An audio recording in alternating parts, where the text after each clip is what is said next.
Welcome everybody, this is Gaming and Still Life. This is your host Rich, and today we are going to be answering the question on who has the better headset. Valve Index or Oculus Rift?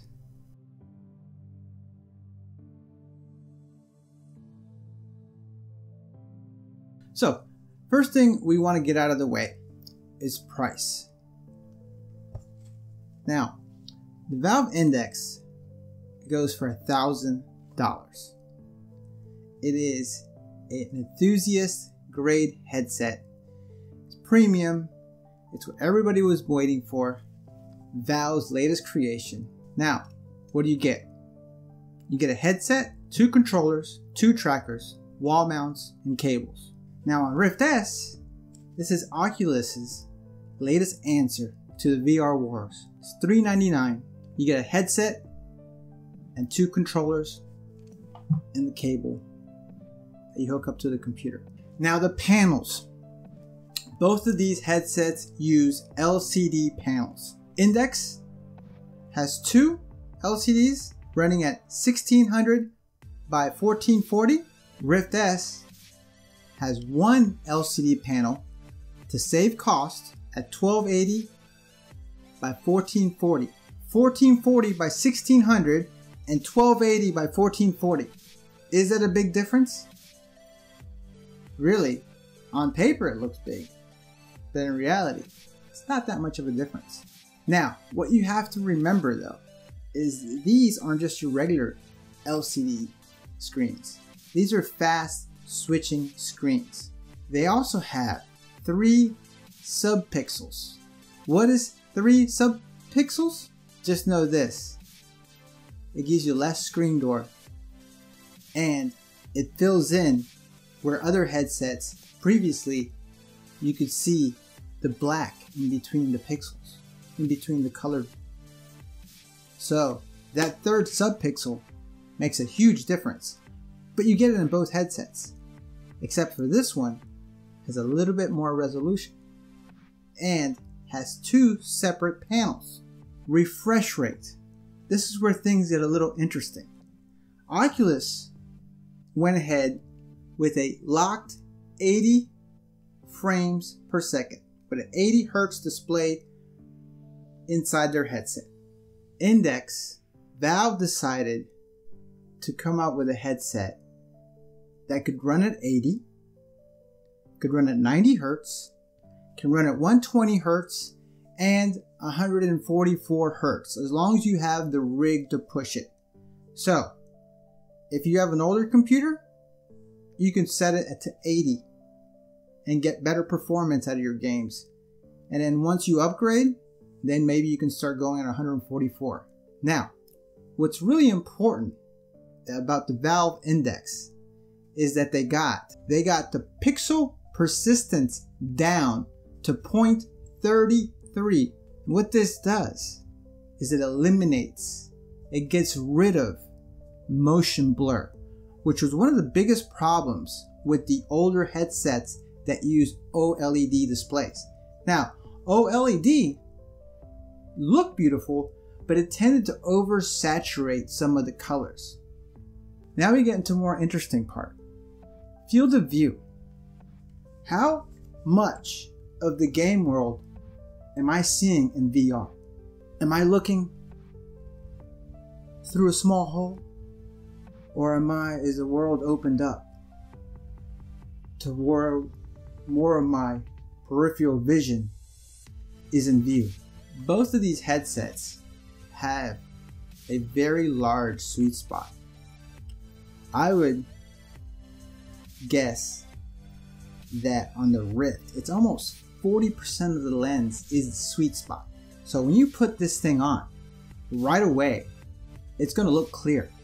The Index has a larger sweet spot, I believe. But the way the lenses are designed, they went with a dual lens design. So in order for them to get the field of view as large, this headset's pushing around 90 degrees field of view. This one's going to 130, and it's apparent when you push up the lens. But it wasn't easy. See, Valve had to figure out a way. They have this knob that moves the lenses closer to you, but not the housing. So the housing stays solid. It's the lenses that actually are on a track.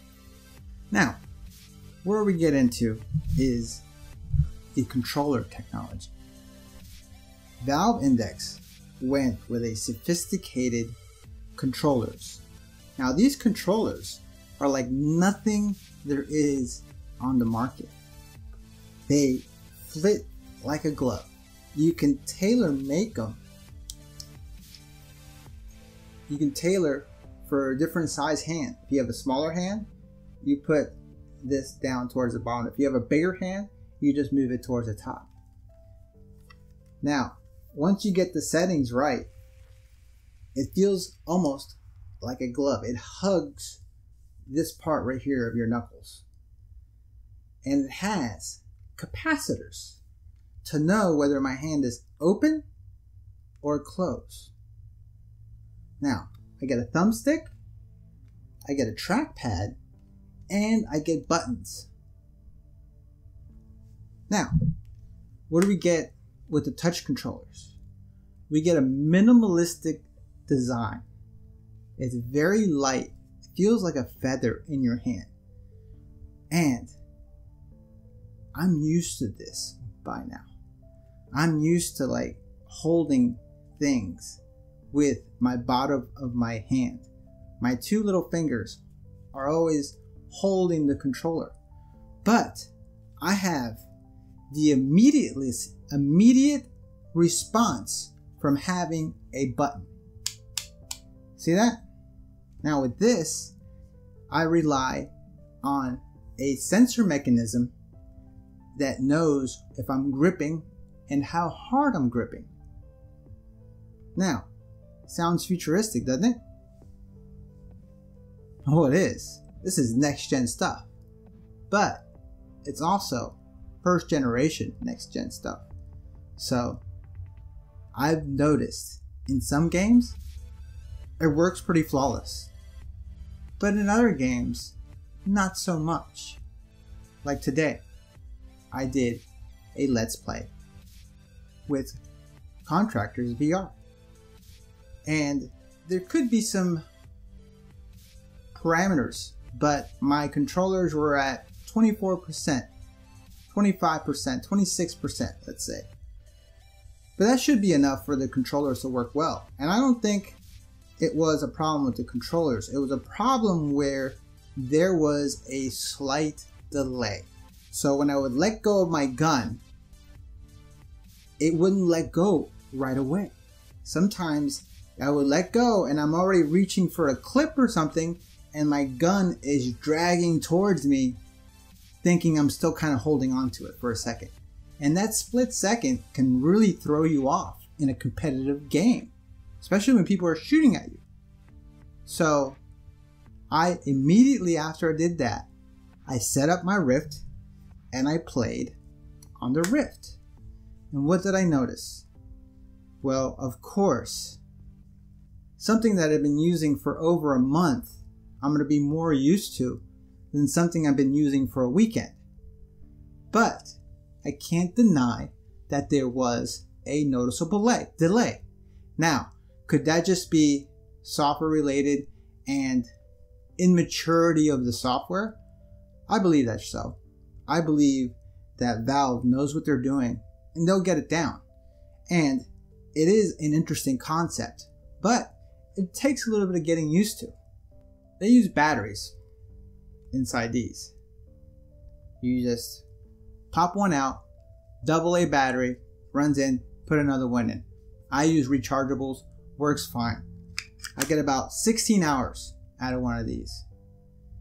These last about 8 hours on a charge. When you get to 5%, they turn off. I tested that today and that's when mine turned off, when I got to 5%.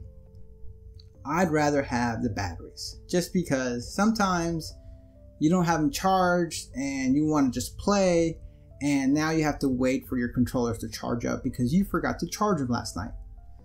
And it's better just to pop in a battery, because I always got batteries charged and ready to go, and it's a lot easier just to pop in a battery. Throwing becomes more natural. I'm actually opening my hand and doing things that just feel more natural. But the stick that they chose to go with just seems underwhelming. It almost reminds me of like a PlayStation Vita thumbstick, you know, not quite beefy, and I don't know, it just doesn't match up to the rest of the controller. I would have rather them have gone with a more beefier stick and then eliminate this trackpad and just left the buttons, because I have not found a comfortable situation where I've not needed the stick and then had to use the trackpad.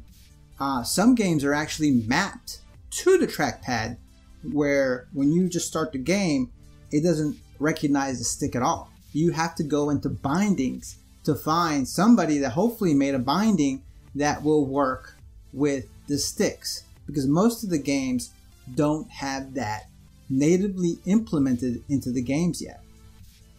And this is my other big point. The games. There is no games.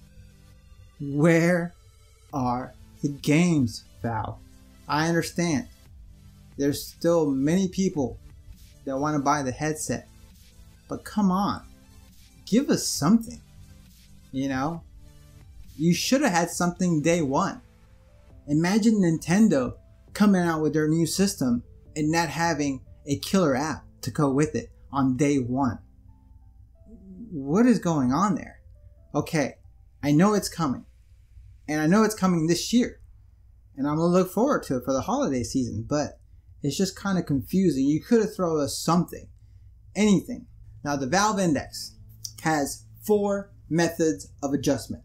It has a top strap. It has a rear knob to tighten the headset. It has IPD adjustment to move the lenses further and closer apart. And it has a knob to increase the field of view that doesn't mess with the housing, but actually just physically moves the lenses closer to your eyes. Now, the Rift S uses a halo design with a tightening knob in the back and a relief strap on the top.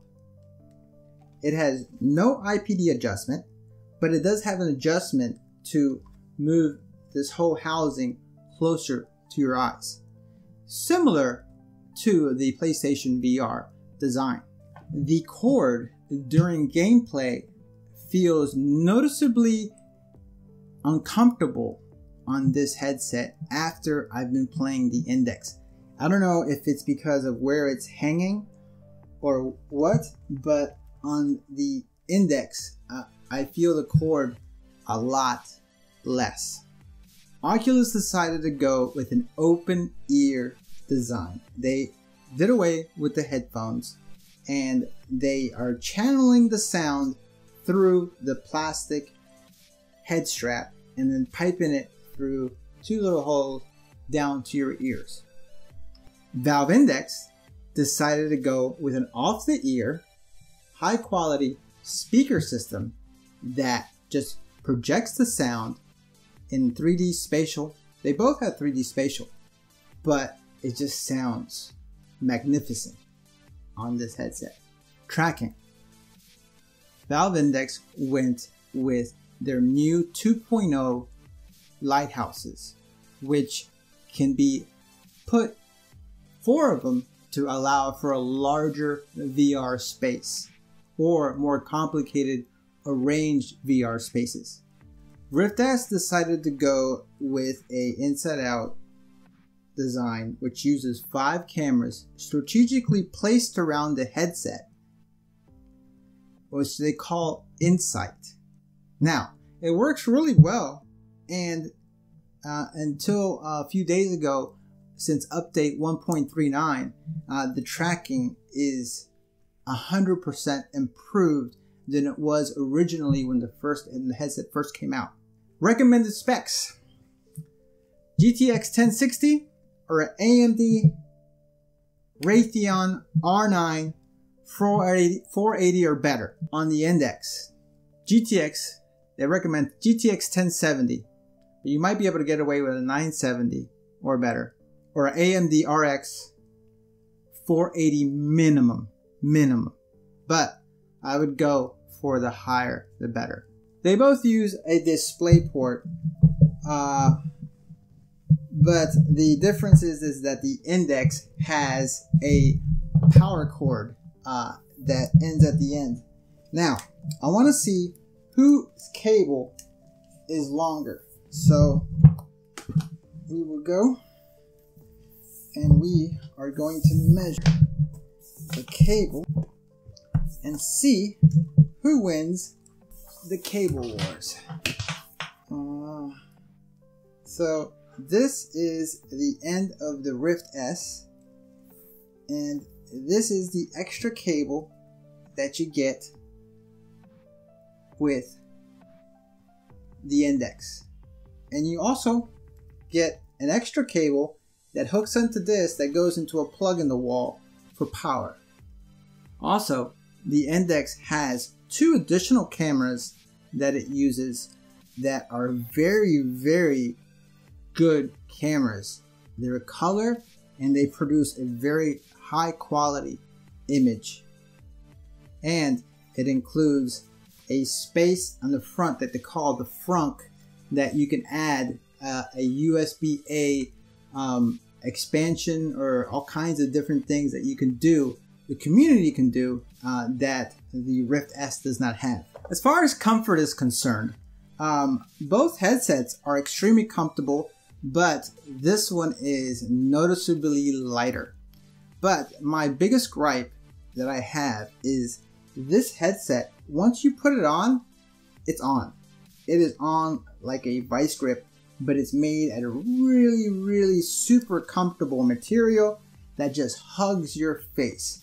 But over long periods of time, it is a heavy headset. Rift S is much lighter in weight.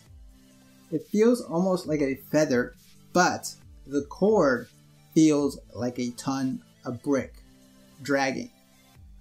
And also, for me, when I get to a certain part where it is one more notch would make it perfect, but it stops because my head is inside here, right? And I can't tighten it one more notch because it won't go, because that's as far as it go. But there's enough play in there where the headset will start drooping a little bit because it doesn't feel like it's really tight against my head. So the fit is not quite as good as the index. So what do I think so far? Well, from the short time that I've had this headset, the biggest epiphany I had is when I played them back to back. I played Contractors, and I did have some control problems with the index. Those 2 streams are on my channel. I think it will be yesterday if I put this video out tomorrow. But the image quality was noticeably better on the index. And I'll say that because it's important to know it was a fast-paced game. Now, when you're moving around and you're doing stuff and you're looking around, it's important to have that smooth response. And I also had better clarity from far away. So I would have less ghosting and I would have a better experience with this headset. But it's not by much. Now, on the Rift S, it was still a good image, better than all the other headsets before. But I did notice that the clarity wasn't all there. But then other times when the action maybe wasn't so hot, the game would look beautiful. So it was confusing because sometimes it would look really good and then other times not so good. So I don't know, maybe it was because my frames were really jumping. They were going from like 40 to 90. They were going all crazy, but I was having the same problems when I was trying to run Contractors at 120 Hertz, which did not work. Now I have an i7 6700 non-K with a GTX 1080 Ti. The Valve Index is clearly a premium headset and clearly is going to be the better headset, but it's not $600 better. So for the money, it's better to get a Rift S and get a Quest, and you still have $200 to go blow. So you let me know. What do you guys think? Would you rather have one of these or one of these?